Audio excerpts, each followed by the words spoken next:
Hello everyone and welcome back to SK1 के सनवा back again with another video of mine and आज हम लोग जो डिस्कस करेंगे it's a problem from Aerodome and this is from oscillations. The problem is 4.19 जो कि अगर देखा जाए एक relatively simple problem है अगर बाकी oscillation के ही problem से comparison किया जाए, लेकिन here the analysis is what matters कि इस question से in particular कितने oscillation के concepts revive कर सकते हैं. Indeed it is connected to fluid mechanics as well. And कितने हम लोग एनालिसिस कर सकते हैं of this particular question itself and उससे हम लोग कितनी चीजें सीख सकते हैं. That is what actually matters from a single question. That is why we have taken this question in particular. This is determine the period of small oscillations of a mathematical pendulum that is a ball suspended by a thread L equals 20 centimeter in length if it is located in a liquid whose density is eta equals 3 times less than that of the ball. The resistance of the liquid is to be neglected. तो इस question में अगर देखा जाए so it is something like this कि आपको period of oscillations बताना है. If you have a pendulum, a mathematical pendulum is what's mentioned here. So here you have a pendulum and यहाँ पे आपकी एक length है which is L equals 20 centimeters. उसके अलावा it has been told कि you have eta equals 3 times less. What is it? कि this is basically the factor जिससे जिस लिक्विड में इस पेंडुलम को रखा गया है इतने फैक्टर से that is 3 times lesser than the density of that ball. तो यहाँ पे जो density of the liquid है that is 3 times lesser than the density of the ball.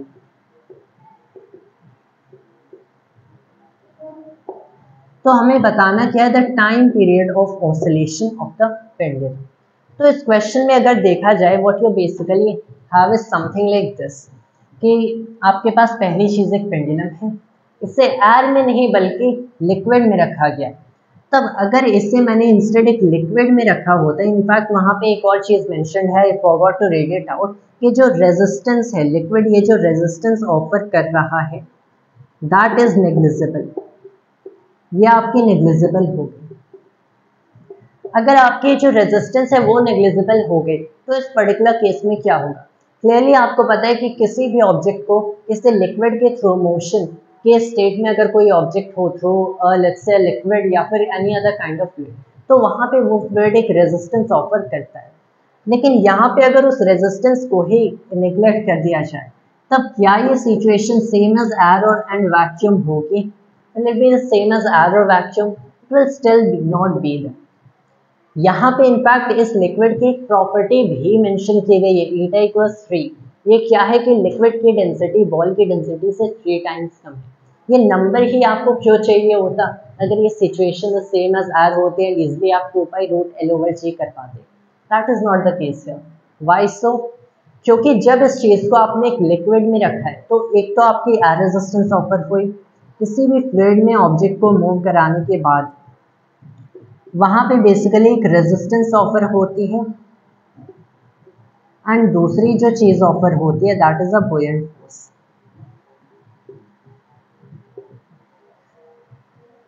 तो यहाँ पे रेजिस्टेंस हम लोगों ने इग्नोर कर दिया दैट इज नेग्लिजिबल. जो बुयंट फोर्स है हमारे द बुयंट फोर्स ओवर हियर ये क्लियरली अभी बेसिस इसके बारे में मेंशन नहीं है बट यू क्लियरली नो कि इस पे एक सिग्निफिकेंट बुयंट फोर्स एक्ट करेगी and that is what makes it different from the situation of air. अगर इस चीज़ को स्ट्रेट अप एयर में रखा जाता देन यू नो कि ये अपने उसी स्टेट में होता comparing the density accordingly of that of air. ये ऊपर नहीं जाता, पेंडुलम के ऊपर उतनी सिग्निफिकेंट फोर्स बुयंट फोर्स एक्ट नहीं करती. लेकिन इसे इस काइंड के लिक्विड में रखा गया तो buoyant force can be pretty significant. तो अगर इस चीज़ का एक डायग्राम बनाया जाए so it is something like this कि यहाँ पे आपके पास पेंडुलम है, ये मैंने दो एक्सट्रीम पोजीशंस ले लिया. द मिडवे पोजीशन जो हमारी मीन पोजीशन है एंड इस चीज़ को मैंने ओवरऑल एक कंटेनर में रखा है containing this kind of let's say certain liquid. तो जब ये मूव करता है इस पे रेजिस्टेंस हमने इग्नोर करना है लेकिन बुयंट फोर्स इज देयर. तो पहली चीज़ तो एक आपके पास टेंशन होगी, tension which is always there जिसकी वजह से इनफैक्ट ऑसिलेशन हो नहीं सकता क्योंकि टेंशन ही ग्रेविटी को इसके इस कंपोनेंट को कैंसिल कर रही है. नॉर्मली हम लोग क्या लेते हैं कि यहाँ पे mj है तो अगर ये एंगल थीटा तो ये वाला एंगल थीटा एंड हम लोगों ने ब्रेक कर दिया this is mj cos theta and this as mg sin theta. लेकिन इसके अलावा अब इस पे एक और फोर्स एक्ट करिए, what is that buoyant force in the upward direction. तो यहाँ पे हम लोगों ने एक और फोर्स ऐड कर दिया, that is Fb। When you add the Fb over here you need the value of Fb। Buoyant force की वैल्यू क्या हो सकती है? You know buoyant force is the weight of the fluid displaced. The question is ये object कितना fluid displace करता है, ये ऑब्जेक्ट कितना फ्लूइड डिस्प्लेस करेगा? It will be the mass of the fluid displace times gravitational acceleration. What is the mass of the fluid displaced?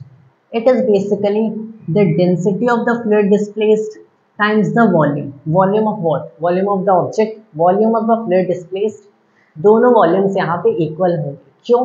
क्योंकि ये object उतना ही फ्लूइड डिस्प्लेस करता है जितने बेसिकली कि ये इतना वॉल्यूम एम्प्टी कर सकता है एंड उतना ऑक्यूपाई कर सकता है space.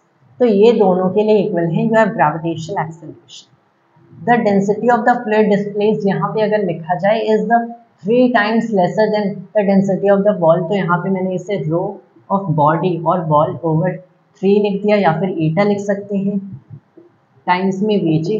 Density of the body is mass over its volume, volume से volume cancel, you have mg over eta. तो यहाँ पे मेरे पास mg ओवर ईटा है। So if I have mg over eta, मुझे clearly पता है कि before actually finding this kind of perpendicular and tangential component of the weight, मैं क्या करता हूँ, मैं कंसिडर करता हूँ कि यहाँ पे मेरे पास Fb है as mg over eta, नीचे मेरे पास mg था, तो ओवरऑल वर्टिकल फोर्स मेरे पास mg minus mg over eta है, which is mg eta minus 1 over eta, right. तो मेरे पास ओवरऑल इतनी फोर्स जो कि इस पर्टिकुलर केस में 2 mg ओवर 3 आपकी दिख रही है, क्योंकि ईटा इक्वल्स 3, 2/3 ऑफ mg दिख रही है। तो यहाँ पे बेसिकली जो ग्रेविटी को कैंसिल आउट करने के बाद ओवरऑल डाउनवर्ड कंपोनेंट कितना मिला? 2/3 mg मिला। तो rather than again breaking this into components, आप क्या करो कि इस चीज को the 2/3 mg instead of mg itself इसको कंपोनेंट में ब्रेक कर दो। तो here instead of mg cos theta you have 2/3 of mg cos theta, instead of mg sin theta you have 2/3 of mg sin theta. तो अगर आपने ये लिख दिया तो you don't need this buoyant force any longer. हम लोगों ने ऐसे ब्रेक कर दिया। अब यहाँ पे टेंशन कैंसिल आउट हो रही है 2/3 ऑफ mg cos थीटा से। That doesn't matter to us, what matters is this tangential force which is restoring. तो ये जो आपके 2/3 mg sin थीटा है, this equals the mass of the body times what? Times this particular kind of acceleration that you have। तो इसे मैंने लिख दिया L d2 theta over dt square, इसके acceleration, the length of this thing times the angular acceleration that is d2 theta over dt square। m से m cancel हो गया। उसके अलावा एक और चीज आपको देखना है कि जो थीटा है हमारी sine theta, you know sine theta increases with the value of theta. तो यहाँ पे जब आपकी थीटा बेसिकली इंक्रीज होगी, साइन थीटा इंक्रीज होगी। अगर अकॉर्डिंगली इनके साइन कन्वेंशंस देखा जाए, here you have d2 theta over dt square, जो कि clearly in the direction of tangential force है। जब आपकी थीटा की वैल्यू ग्रेटर होगी, फोर्स इधर होगा, मतलब थीटा इस साइड से इंक्रीज हो रहा है, फोर्स इस साइड अप्लाई हो रहा है, they are in opposite direction, तो आपका एक माइनस साइन भी लग गया। m से m कैंसिल हो गया। अब मैंने स्मॉल एंगल अप्रोक्सीमेशन यूज किया to show that it is indeed an oscillation, a simple harmonic motion. While large angles के लिए पॉसिबल नहीं होता है, लेकिन for small angles we can approximate this as theta, and what you have is L d2 theta over dt square plus 2/3 g theta equals 0। तो यहाँ पे आपको एक डिफरेंशियल इक्वेशन मिलता है इन दिस पर्टिकुलर केस। अब क्या इस चीज को हमें सॉल्व करना है? That's the question. So to actually solve a differential equation, we aren't going to do that. हम लोग क्या करेंगे कि हम लोग यहाँ से analogies draw करते हैं। What we can do is consider this equation that we have as m d2x over dt square plus kx equals 0। ये एक मैकेनिकल ऑसिलेटर की प्रॉब्लम होती है, उसकी एक ऑर्डिनरी डिफरेंशियल इक्वेशन होता है। इसका सॉल्यूशन क्या होता है? You have x equals amplitude a cos omega t plus 5। No, we don't need that. What we need is angular frequency। क्या होगा? Square root of k over m, square root of this term over this term. वैसे यहाँ पे देखा जाए तो इसकी भी सॉल्यूशन वैसे ही होनी चाहिए, मतलब आपने एनालॉगी से सीधे पता किया कि एंगुलर फ्रीक्वेंसी क्या होगी, 2/3 of g over l। So here you have 2g over 3l and then you have it. It is indeed the correct angular frequency। हम लोगों ने सिर्फ इनके फॉर्म्स देख के पता कर लिया कि यही एंगुलर फ्रीक्वेंसी होगी एंड इट इज करेक्ट। लेकिन क्या होगा अगर आपको ऑलरेडी ये नहीं पता है कि इसकी एंगुलर फ्रीक्वेंसी ऐसे निकलती है, तो क्या आपको अभी भी ये डिफरेंशियल इक्वेशन सॉल्व करना पड़ेगा। And that is why I choose this question in specific, क्योंकि यहाँ पे एक सिंगल क्वेश्चन से हम लोग कई सारे अप्रोचेस डिस्कवर कर सकते हैं सेम सॉल्यूशन पे अराइव करने के लिए, ताकि when the correct time comes when you are in solving any specific type of problem, तब आप एक्चुअल में एनालाइज कर पाओ कि इस पर्टिकुलर क्वेश्चन में कौन सा अप्रोच बेस्ट यूज होता है। तो एक तो हम लोगों ने एनालॉजी ड्रॉ कर लिया कि omega should be square root of 2/3 of g over l। उसके अलावा हम लोग क्या कर सकते हैं, कॉम्प्लेक्स मेथड यूज कर सकते हैं। So how do you use the complex method. Complex method मैंने यूज किया कि अगर मेरा कुछ ऐसा differential equation, so I write theta as a, so here you can write this particular thing as, let's say for instance, theta naught e to the power I omega t plus phi। तो इसे मैंने as a complex number express कर दिया। Now the question is कि कैसे आपको पता चले इसे as this kind of complex number express किया जा सकता है। यू नो कि अगर इसे कॉम्प्लेक्स नंबर एक्सप्रेस किया जाए, so it will have the real part as a cosine function of time. लेकिन how would you even know कि ये कोसाइन फंक्शन ऑफ टाइम है। अब इसको भी अप्रोच करने के अलग अलग मेथड्स हो सकते हैं। So let's try waving each of the method. That is why I chose this question again, I say in specific, क्योंकि एक सिंगल क्वेश्चन से you can approach the same solution and in this question only you can revive just a lot of different physical and mathematical concepts। यहाँ पे अगर देखा जाए कि कैसे इसे मैंने चूज कर लिया कि कोसाइन फंक्शन ऑफ टाइम होगा, पहली चीज आप फिर से एक एनालॉजी इस इक्वेशन से ड्रॉ कर सकते हो कि अगर इसका एक कोसाइन फंक्शन ऑफ टाइम है तो यहाँ पे भी कोसाइन फंक्शन ऑफ टाइम होगा। क्लियरली ये किया जा सकता है। लेकिन हियर आई अस्यूम कि अगर आप ये वाली एनालॉजी ड्रॉ कर सकते हो तो सीधे आपको एंगुलर फ्रीक्वेंसी मिल गई। What if you don't know this, तब आप क्या करोगे, आप एनर्जी का कंसेप्ट यूज कर सकते हो। यहाँ पे एनर्जी का एक सर्टेन कंसेप्ट यूज करके यू कैन इनफैक्ट नो कि ये कोसाइन फंक्शन ऑफ टाइम है। अब वो कैसे आप पता कर सकते हो, if you actually look at the energy that is being distributed, कैसे एनर्जी काइनेटिक से पोटेंशियल में कन्वर्ट हो रही है, पोटेंशियल से काइनेटिक में कन्वर्ट हो रही है। अगर इनके एक्सचेंज को ऑब्जर्व करो तो यू कैन इजीली रियलाइज कि ये जो आपका बेसिकली मोशन हो रहा है, यहाँ पे एक कोसाइन फंक्शन ऑफ टाइम होगा this angular displacement you have. I will explain this approach in detail in maybe some other videos just in case I have to। लेकिन here you can just know कि अगर आपको ये energy का approach पता है, आपको पता चल सकता है। In case you don't know it, तब हम लोग क्या करें, then there is still another way। तो here we have tried 3 different ways for just the same line of reasoning।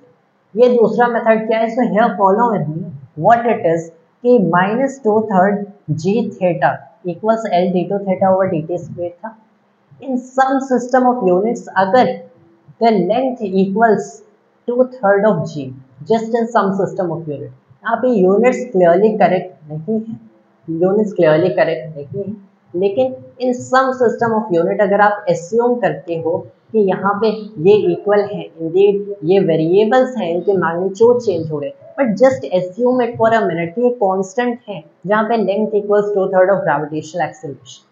तो जो एक्चुअल आपके वेरिएबल्स जिनके लिए फंक्शंस ऑफ टाइम निकालने, व्हाट आर दोस, ये बचे कि -theta equals d2 theta over dt square. अब वो कौन सा ऐसा फंक्शन ऑफ टाइम है या फिर कौन सा ऐसा फंक्शन है जिसको डबल डिफरेंशिएट करने के बाद विद रिस्पेक्ट टू टाइम आपको वही फंक्शन की एक negative value d2 theta over dt square equals -theta. What function is this, this is clearly a sine और कोसाइन फंक्शन ऑफ टाइम, एक साइन या कोसाइन फंक्शन। तो यहाँ से भी आपको पता चला कि थीटा साइन या कोसाइन होगा, लेकिन हम लोगों ने तो ऐसे यूनिट्स में एरर किया है, यहाँ पे डायमेंशनल एनालिसिस में एरर किया है, ऐसा होता नहीं है, ये सारे भी वेरिएबल टर्म्स हैं। देन आप बस इतना समझ लो कि अगर -theta equals d2 theta over dt square होता एंड उसके हिसाब से साइन या कोसाइन फंक्शन है।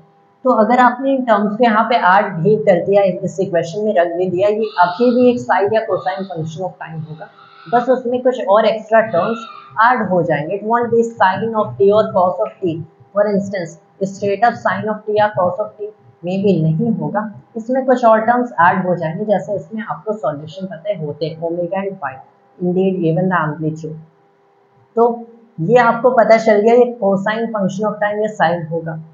अब इसमें से चूज कौन सा किया जाए, तो अगर आपको एक्चुअल में एक प्रॉपर यहाँ पे algebra just with the methods of algebra calculus clearly involve होगा, लेकिन सेकंड डिफरेंशियल बहुत ही इजीली हो सकता है अगर इसे एज एन एक्सपोनेंशियल लिखा जाए, क्योंकि हमें पता है एक्सपोनेंशियल के डिफरेंशियल्स कितने इजीली कैलकुलेट होते हैं। तो सिंस हम लोग एक कॉम्प्लेक्स अप्रोच यूज कर रहे हैं, तो इससे अगर मैंने कोसाइन फंक्शन ऑफ टाइम लिखा, it will be more beneficial and more efficient, क्योंकि तब मैं इसके कॉम्प्लेक्स नंबर बना के उसका real part as this particular the variable theta लिख सकता हूँ। तो हम लोगों ने कौन सा चूज किया, the cosine function of time. तो थीटा क्या होगा, theta not e for i omega t plus five, पता चल गया इसी फॉर्म का होगा। What you write this as is theta not e to the power I omega t times e to the power iota 5, यही होगा। अब यहाँ पे इस पर्टिकुलर फॉर्म को मैंने कहाँ पे रखा, इस इक्वेशन में रख दिया, दिस इक्वेशन में रख दिया। So what you will have is the second derivative with respect to time. इसके डिफरेंशियल हमें पता है, डिफरेंशिएशन कितने इजीली निकलते हैं। You will have minus of omega square, यहाँ पे हो गया एल हो गया theta not e to the power I omega T e to the power I 5, यहाँ पे हो गया आपका plus 2/3 of what is it, this is g, then you have theta e to the power I omega T e to the power I 5, किसके equal है 0 के। these terms cancel with these terms, बचा क्या कि minus omega square L equals 2/3 of g, so here you have omega equals the square root of 2/3 of g over l। तो हम लोगों ने देखा कैसे डायरेक्ट एक एनालॉजी ड्रॉ करके हमें एंगुलर फ्रीक्वेंसी मिल गई। अगर हम एनालॉजी ड्रॉ नहीं कर सकते तो यहाँ पे इस डिफरेंशियल इक्वेशन को लिखा and see the most beautiful aspect of the solution कि हम लोगों ने डिफरेंशियल इक्वेशन के एक्चुअल सॉल्यूशन का मेथड्स नहीं यूज किया, क्योंकि I have tried to keep the mathematics of this thing as simple as possible. इस चीज को देखें तो इसका एक एग्जैक्ट सॉल्यूशन डिफरेंशियल इक्वेशंस के मेथड के थ्रू भी पता चल सकता है, अगर ये कोई लीनियर डिफरेंशियल इक्वेशन है, कोई होमोजेनियस है। So there are lots of forms of differential equation. I don't even remember the name की what form of differential equation this is particularly, so I don't particularly remember it.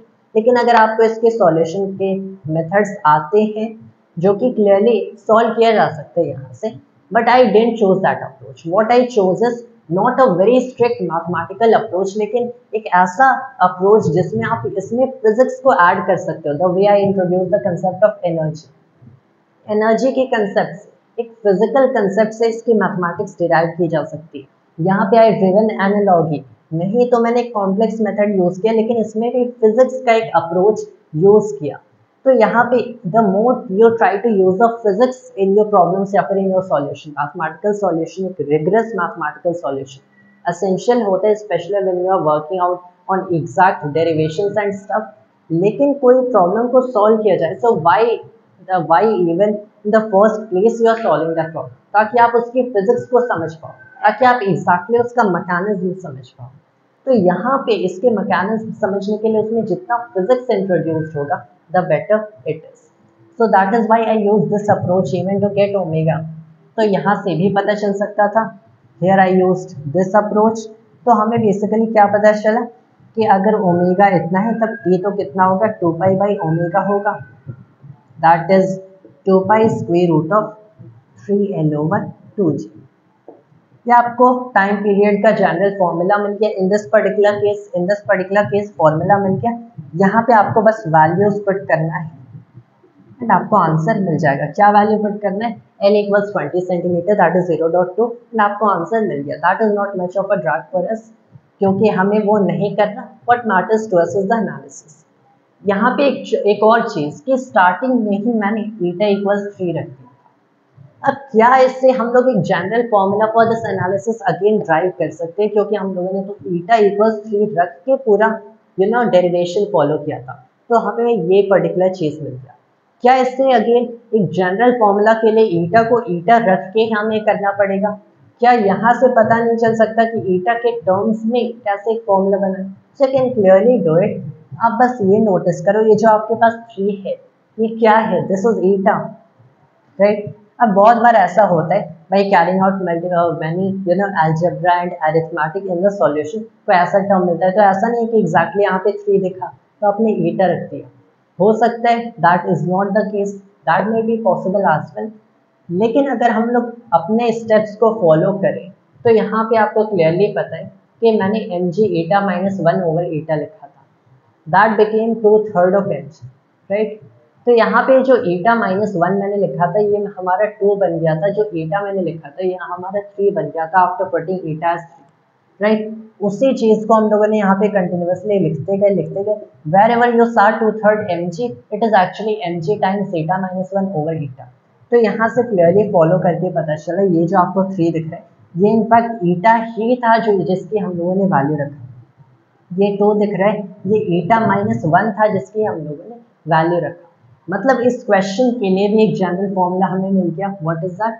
2 pi square root of eta L over eta minus 1, इसके लिए भी एक general formula मिल गया। That is how you do it. So this is more like the physical way of doing things.